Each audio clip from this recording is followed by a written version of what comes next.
أهلا وسهلا ومرحبا بكم في هذا الفيديو. مباراة كندا ضد المغرب في دور 16 من كأس العالم 2026.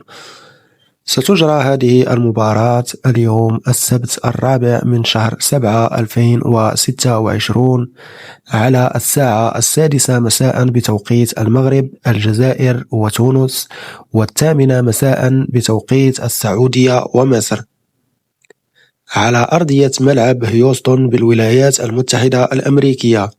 بالنسبة للقنوات الناقلة، فستذاع هذه المباراة على قناة الأولى المغربية TNT بتعليق الشراط، والرياضية المغربية TNT بتعليق هشام فرج، وبين سبورت ماكس 1 بتعليق جواد بادة، وبين سبورت ماكس 3 بتعليق عصام الشوالي. إن شاء الله الانتصار من صالح المغرب والتأهل إلى دور الربع النهائي. فرجة ممتعة وإلى اللقاء.